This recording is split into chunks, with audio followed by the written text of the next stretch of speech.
Welcome to Mechanic. Today we have a 2016 Mercedes Metris, and on this vehicle we're going to go over the process to be able to change out your rear brakes and also change out your rotor.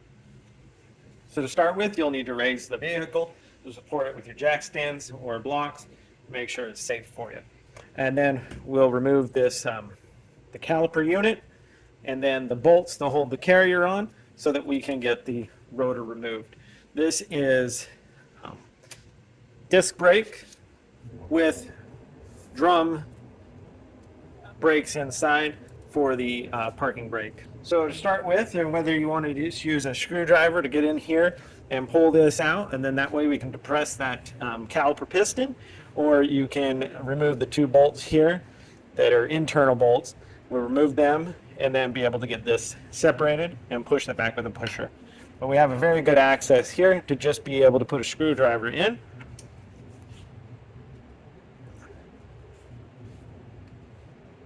And depress that brake caliper right there. So the brake caliper is depressed. Now we need to undo, there's these little, there's a dust boot here on the top and the bottom.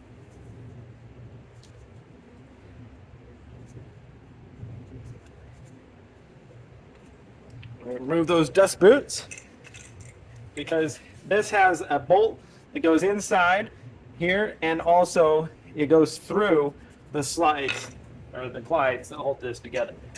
So now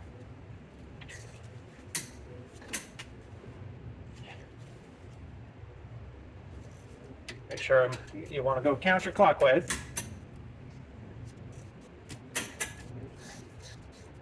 To loosen and remove the bolt here.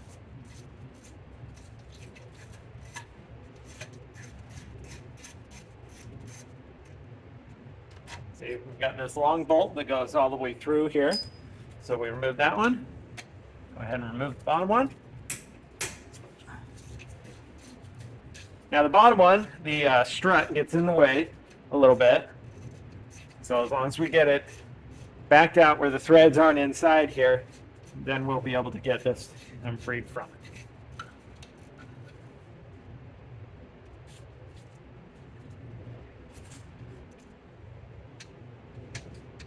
All right, threads are out, and like I said, we can't clear it.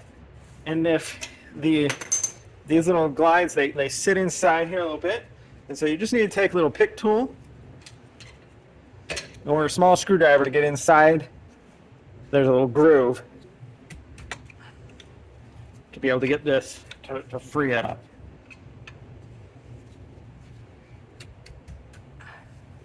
All right, we got that free. Like I said, there is a little groove for you to slide something in.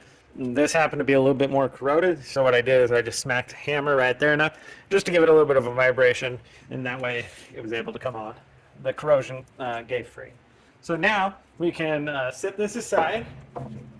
We just want to do our best. We don't want a whole lot of strain on the brake line itself.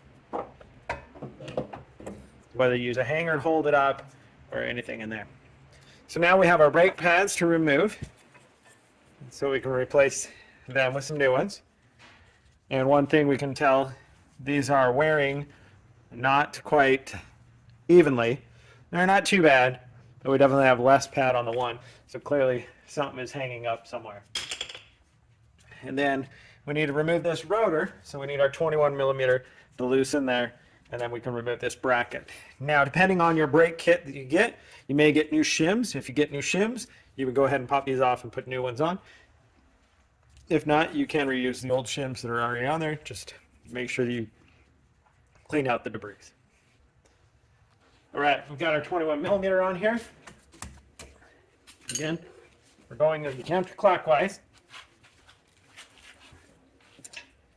to undo it. We'll get those loosened. All right, we got them at least broken free, and now being able to remove the bolts completely.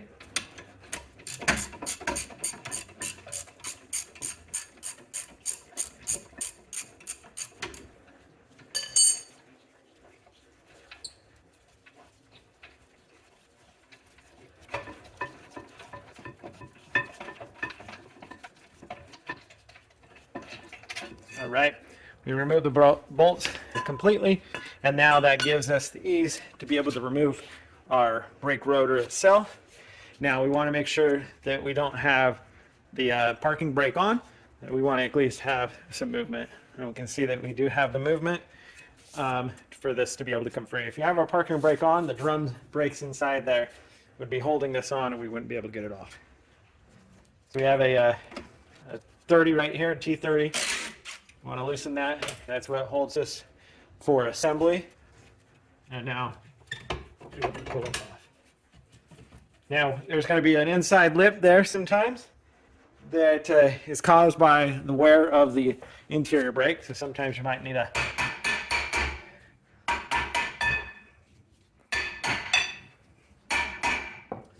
tap it with a hammer to get some of that corrosion to get off of it. And if that doesn't work, you may have to find the manual hole back here to be able to spin the adjuster back. There we go. And so that's this corrosion lip is what was happening to cause it from coming free from our units here. And otherwise, we would have had to manually find the fitment here to be able to adjust this to make it a little bit narrower so that we can get it off if we needed to. All right, we do a visual to see we have plenty of brake left on our parking brake, so we're good there. If we can, we get some of this dust off of there, whether you use some brake clean or whatnot. It's best to use something of a liquid form. There can be some harsh compounds that are inside the brakes, and so we'll just give it a good squirt with some brake clean and allow all that brake dust to drop down. And then with your new, we're putting the same rotor back on, but if you were putting on a new one, then you would want to spray this down with brake clean and then turn it back around and spray it again to get all the, there's an oil that is on your rotors. So you'd want to clean that oil off. And then we have our hole here for the assembly bolt. Now, if you had to drill out that bolt, it's not an issue because it's only there really for assembly.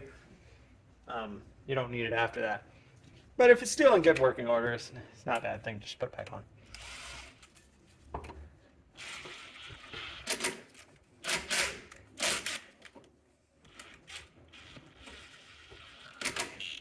And it's literally, you're just snugging that up to hold the pieces together.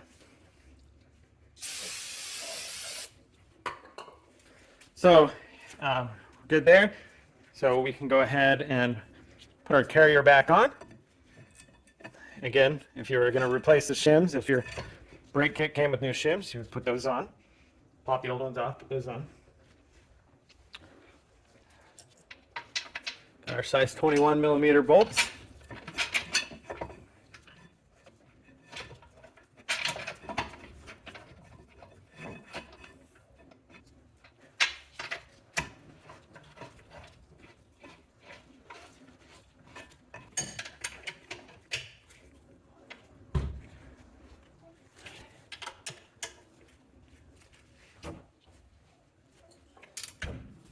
Okay, those are tight. Then we have our new brake pads put on.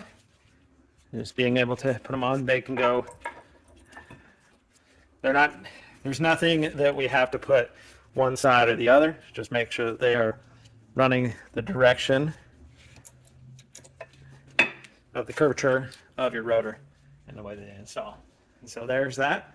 Now we do want to pull these glides out so that we can apply fresh grease on them.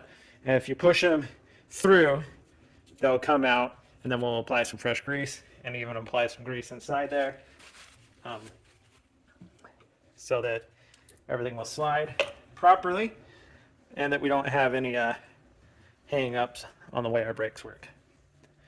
So put a good net there, and then just put a little bit on the inside here of the bore there, and then as we push this in, it'll coat the front as it goes through, and then just make sure we push it far enough forward that that rubber will go right inside the it's got a little channel to hold that in there. Good. And then I want to make sure we got a little bit of the grease on the back side here, so when we put the dust boot on, it will adhere to it better, and it also keep moisture outside of there. So we did that one, and now we got this one. Press out.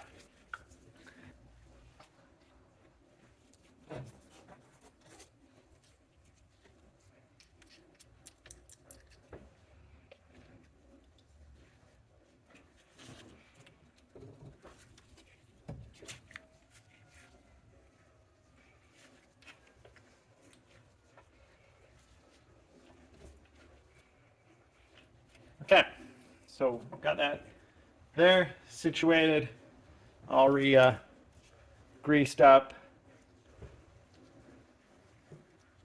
And so now we can place our caliper over, and you want to make sure you got this bolt at least situated in there, so that when you get it down in place, it doesn't, you don't have to take it back off.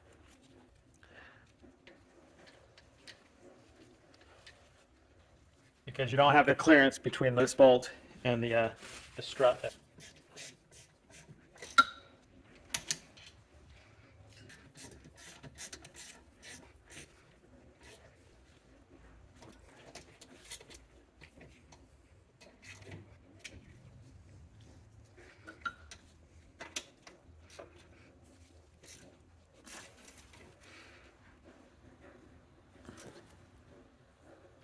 All right. Everything's good and snug. I'm just going to put a little bit of extra grease in here.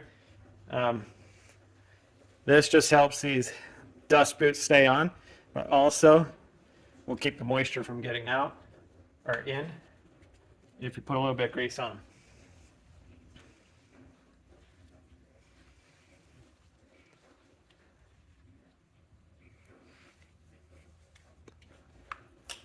There we go. And now we're good there. I'm ready where we can put our tire back on and then torque it to spec. Repeat this process for the other side to be able to replace 2016 Mercedes Metris. And then do remember to pump the brakes a couple times so that this caliper, we have a little bit of gap in there, so that all the calipers will be able to fill in that gap, so that when you go down the road, your vehicle will actually stop when you want it to stop. Thanks for watching Mechanic, where you can be the mechanic.